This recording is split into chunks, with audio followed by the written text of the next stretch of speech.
So inshallah, in this brief reminder, I want to share with you some ta'ammulat, some reflections from 3 ayat that belong to Surah Al-Isra. This is the 17th surah, and these are ayat number 83, 84, and 85. Allah Azza wa Jal says, وَإِذَا أَنْعَمْنَا عَلَى الْإِنسَانِ, when we shower favor onto the human being, أَعْرَض, that the human being ignores it, deliberately ignores it. The suggestion here is that when human beings are given lots of gifts by Allah, human beings start becoming deluded into thinking somehow they deserve them, or they are entitled to them, or this is because of their own doing, or their own accomplishments, or their own capability. So they completely ignore the fact that these are favors. They actually start thinking they own them, or they're entitled to them in one way or the other. وَنَأَى بِجَانِبِهِ, and he turns away to his side. In other words, this is kind of a, let me give you an English translation, an American English translation of نَأَى بِجَانِبِهِ. That's نَأَى بِجَانِبِهِ. Okay, so this guy, when somebody says Allah has given you a lot of favor, that's literally captured in language. Okay, that's what he does. So he huffs and puffs about the things that Allah has given and dismisses the idea that this is somehow a divine gift. وَإِذَا مَسَّهُ الشَّرُّ, and when harm touches him, when harm hits him, كَانَ يَئُوسًا, he becomes altogether depressed, full of sadness. Allah has done this to me. Why am I being put through this? What did I do to deserve this? When good happens, I deserved it, and it was my doing. But when bad happens, it wasn't my doing, it's Allah's doing. Allah did this to me. كَانَ يَئُوسًا, this twisted mind of his. On a side note, what's really remarkable about this ayah is actually a lesson in adab, a lesson in etiquette, in how we not only think about Allah, but even how we talk about Allah. And obviously you all know that speech, the way a person speaks, is a manifestation of how they think, right? So when favor is mentioned, Allah says, وَإِذَا أَنْعَمْنَا عَلَى الْإِنسَانِ. This is the past tense, أَنْعَمْنَا. Who's the doer? What's the fa'il? ضمير مستتر تقديره what? نحن, it's Allah. We shower him.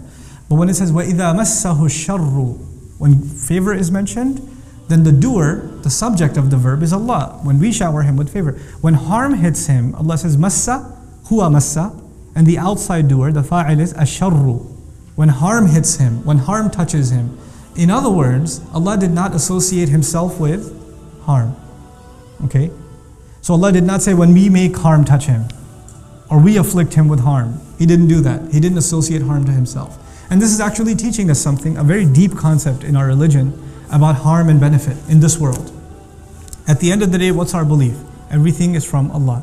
When someone gets sick, it's from Allah. When someone gets better, it's from Allah. That's our belief. Nothing happens except for the will of Allah. But that doesn't mean that we get to talk about it like that. Even though that's the reality, there's supposed to be a certain level of respect. Why is that? And you have to, if it's truth, it's truth. You should just be able to say it. Why code it with formality?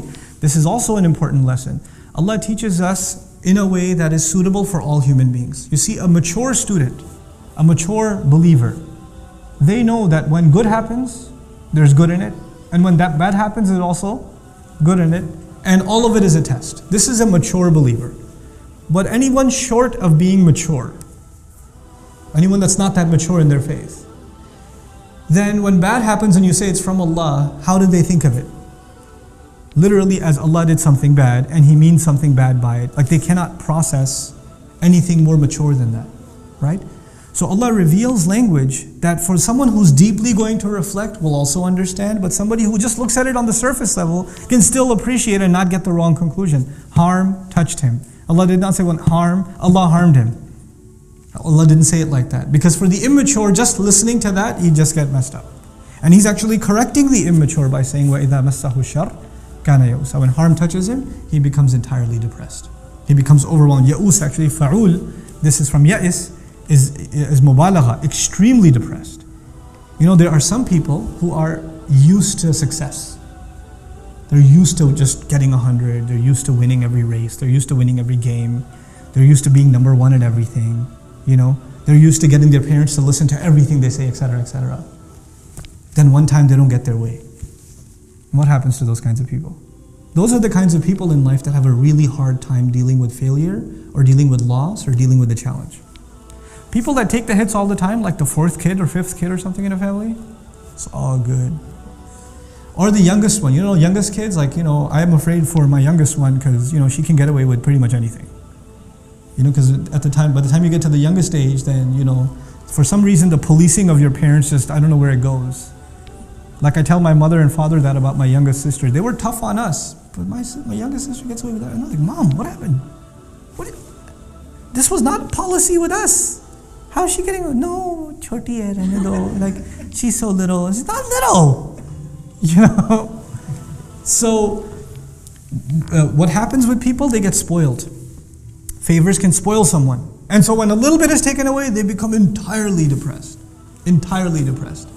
Now this lesson that Allah teaches us, about favor and being, harm touching you, all of us in this dunya have been given a limited number of ni'mah and a limited number of shar. Right? On the one hand, Allah has decided what our rizq is going to be. Our rizq, our provision includes our money, but it also includes our friends. It includes our life, our families, our rizq. Our knowledge is our rizq. The people who teach us is our rizq. The people who learn from us are our rizq. Our children are our rizq. Every good you have in your life is basically your rizq. And you don't have an unlimited amount of this stuff. Where do you get the unlimited stuff? You get that in Jannah. Here, there's a limited supply of what you're going to get. It's written for you. Then on top of that, there's a limited number of challenges that you're going to face in this life. Allah is not going to give you any more or any less than what He's written for you. That's it. It's declared, this is what your lot in life is.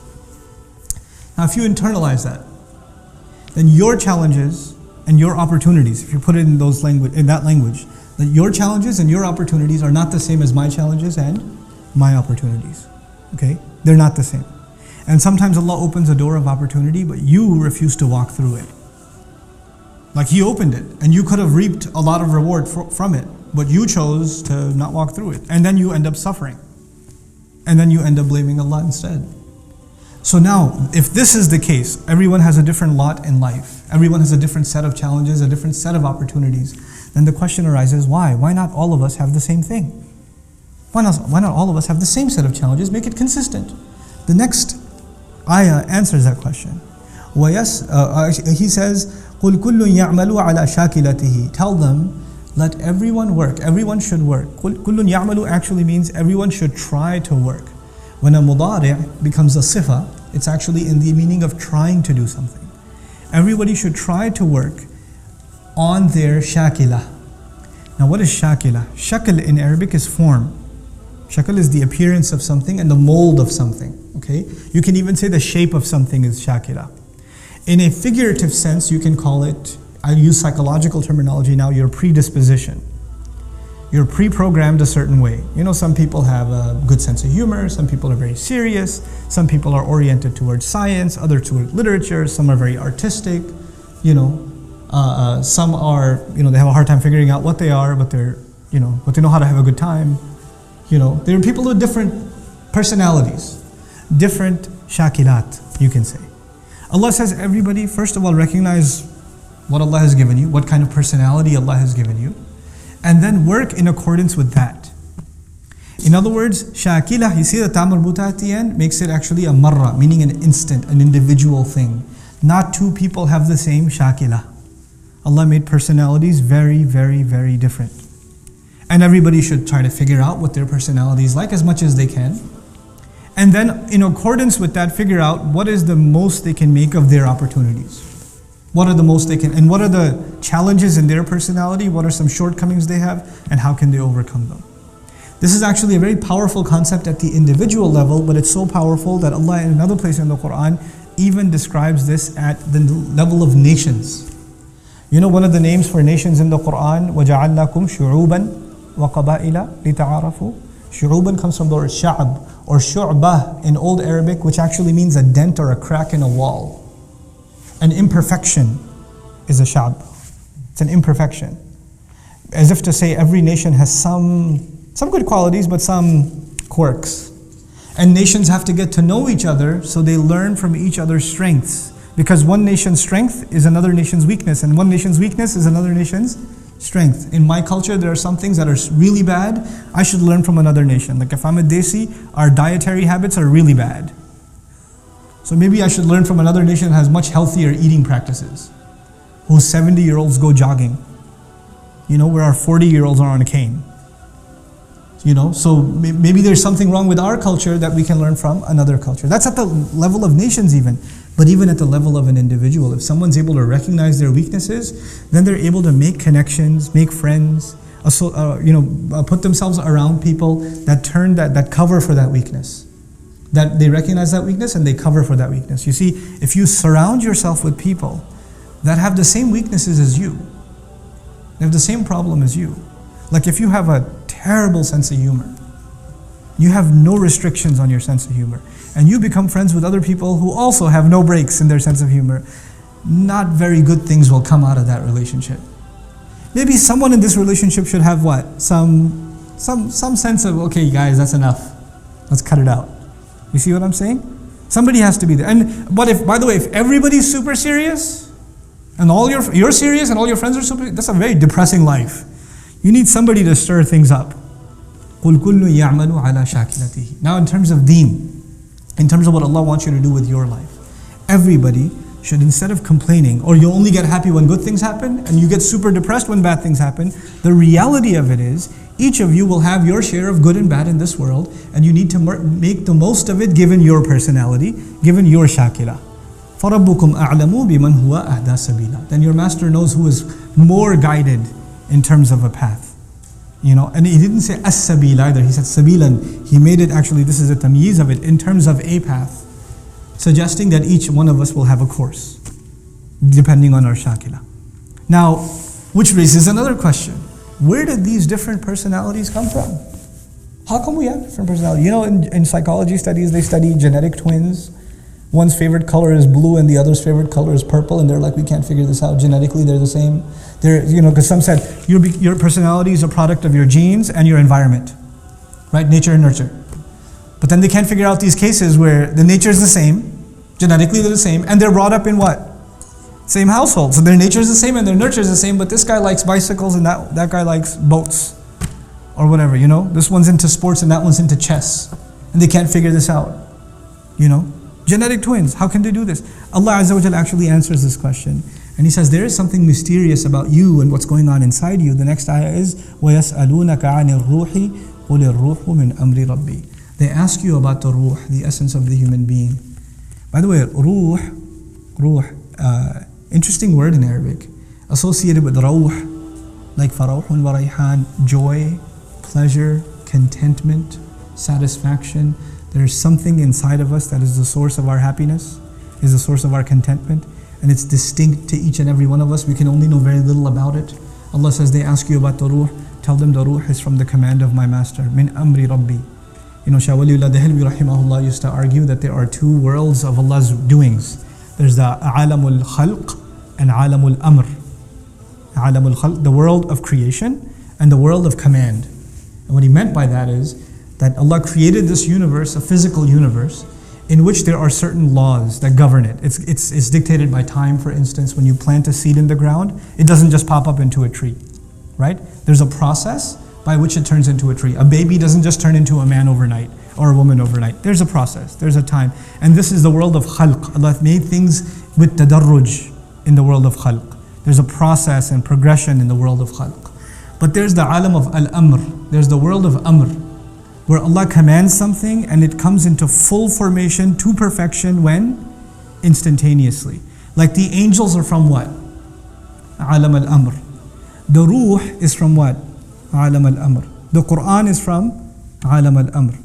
Right? So there's this unseen world where things happen. They're first of all not limited by time like we think of time. They're not limited by distance like we think of distance. They're not limited by process like we think of process. It's its own entity, the world of al-amr, the amr of Allah. Which is why when amr is mentioned, إِنَّمَا أَمْرُهُ إِذَا أَرَادَ شَيْئًا أَنْ يَقُولَ لَهُ كُنْ فَيَكُنْ. When He says amr, He gives the amr that it should be, and it comes into existence immediately. It happens immediately. That's the world of Allah's amr. And these two worlds seem to be separate most of the time. In us as human beings, we actually have our physical growth is from alam al-khalq, and our spiritual entity belongs to alam al-amr. Prophets alayhimu salatu wasalam are teaching people, but their teachings come from where? Alam al-amr. And the miracles that they're given, which break alam al-khalq, because they belong to alam al-amr, right? So the fire stops burning in Ibrahim alayhi salam's case, that's from the amr. Now Allah is saying that your ruh, something inside you, belongs to alam al-amr. قُلِ الرُّوحُ مِنْ أَمْرِ رَبِّي. It's from the amr of my Rabb. And how much do we know about angels? How much do we really know about, the world of amr? Not much. We can have some idea that whatever Allah tells us we can have, otherwise it's entirely unseen and unexperienced to us. So actually what we're learning then is, there is something inside of us, inside of you and inside of me, that is the essence of my personality, and yet I know about it very little. وَمَا أُوتِيتُم مِنَ الْعِلْمِ إِلَّا قَلِيلًا. You have been given about knowledge, from within its knowledge, within knowledge itself, very, very little. There's something inside us so powerful that we can't even know it ourselves. Now, think about this in retrospect. The human brain, the physical brain. This is not ar-ruh. This is just some gray matter and some electrical signals going off between microscopic cells over here.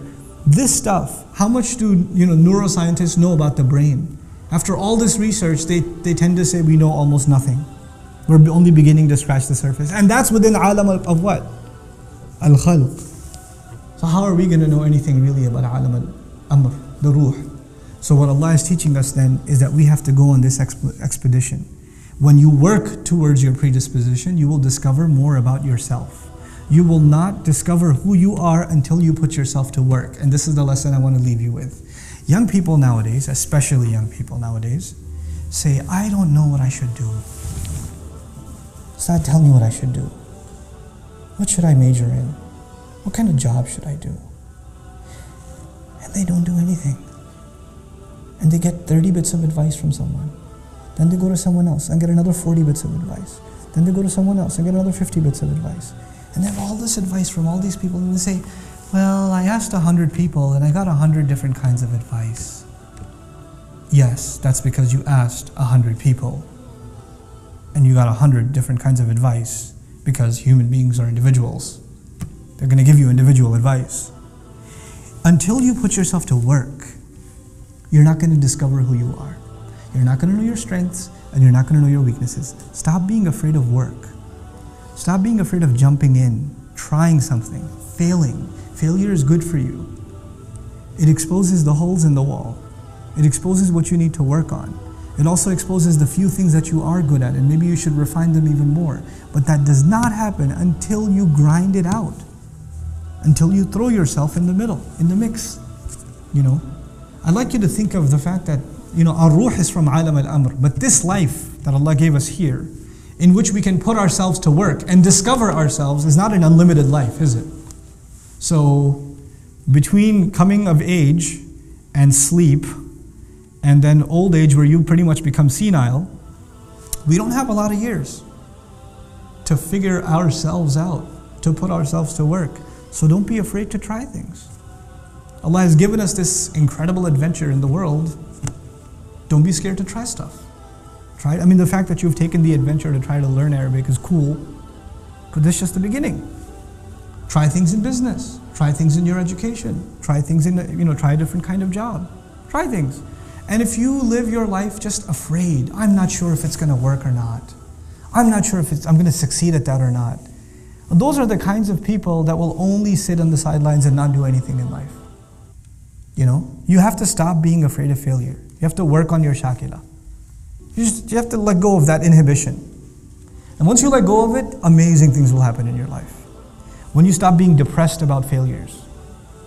My favorite student, I've taught, Dream's been around for now 5, you guys are year number 5, it's crazy. You guys are year number 5. One of my favorite students of all time, I'm not going to name him. You know what his problem was? Allah created him not to learn Arabic. That's what I say about him. He's my favorite student. I love him to death.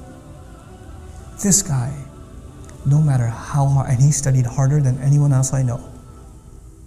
Day in, day out, he's sitting in class, breaks, everybody else is playing ping pong or slapping each other. He's studying. People are taking lunch breaks, he's studying. He's buried in the notes. He's buried in review. He's always asking questions, studying. He's got piles and piles of notebooks that are filled up with his notes, and get another one, and another one, and another one. His hand's starting to hurt. No, I'm not going to use a laptop because that's for lazy people. I'm going to study. And he's one of my close friends. He and I used to hang out a lot before. I was like, hey, why don't you come learn some Arabic? He's like, yeah, I'll do it. And he jumps in. And then now during the year, I call him, hey, you want to go hang out, get some pizza or something? No, bro, I got to study. I'm his teacher during the day. And at night I'm telling hey, you want to go hang out? No bro, I got to study. Thanks a lot. Click. And he, on so many exams, failed miserably. Failed miserably. But I don't feel bad for him at all. That is effort worth doing. And there are people who did not apply themselves and got easy hundreds. And first of all, I don't even think it was worth their time, the education they received. And I don't respect what they did. I respect what he did. I'm going to try something and I'm going to give it my best. I'm not going to run at the first sign of failure. I'm not just going to walk away and just do something else. You know, where there's this idea that even the line of work you're going to do, the career, the pursuits you're going to make, the efforts you're going to make, so long as you find them enjoyable, you should do it. The moment you have a boring day or two, you should be like, I need to do something else. I'm going to move on to something else. Really? Really? This is not Jannah. You have good days and bad days. This life is like that. When favors are being showered, everything's happy. I'm perfect. This is the way I need to be. And the moment things don't go your way, kana ya'usa. Become super depressed. I don't know if this is the thing for me. I don't know if I should even be doing this. It happens to students. They fail one test. Or no, not fail. Sorry, got a 95. Astaghfirullah al-azim. How will you show your face to your parents? Who will marry you now that you have a 95? You know? I don't know if I should drop out now because it's not even worth it anymore. Are you serious? Grow a spine. Grow a thick skin. Apply yourself in whatever you do. And this is not just about your studies at the program, at Dream. This is beyond that. In life, have that attitude. Whatever you jump into, really dive in. Dive all in. Yes, seek counsel, but don't over-seek counsel. Don't keep getting advice and not doing anything. You know, you have a few people in your life you can trust. And sometimes some people, you know, they get into this habit where they like to get advice from people they know they're going to get two different answers. Because they live off of the confusion. They feed off of it. They use that as a scapegoat to not do anything. Well, he said this, but you said this. And they wait for you to say something and say, but he said this. You could have told me that before I told you anything, but you know what? Seek advice, but seek advice with a purpose. And seek advice with some trust. You shouldn't just ask random people. By the way, if you're seeking contradictory advice from people, you know what that says? That says, first of all, you have no confidence, number one. And number two, it says you don't trust people. You don't trust them. Why are you asking their advice if you want an alternative opinion? You don't have to take everybody's opinion. You don't have to take my opinion, or Sheikh Omar Sulaiman's opinion, or Sheikh Abdul Nasir's opinion, or anybody's opinion for that matter. You consider their opinion and you make your own judgment. But once you make your own judgment, فَإِذَا عَزَمْتَ, when you make a decision, فَتَوَكَّلْ عَلَى اللَّهِ. Trust Allah and move on with life. Trust Allah. This is how you get to discover yourself. And that's actually a very important lesson in life that Muslims, all of you, have to internalize, and inshallah ta'ala, great things will come for you in life and for the benefit of others in your life if you internalize this. Barakallahu li wa lakum fil Qur'an al-Hakim wa nafa'ani wa iyyakum bil ayat wa dhikr al-Hakim. Wassalamu alaikum wa rahmatullahi wa barakatuh.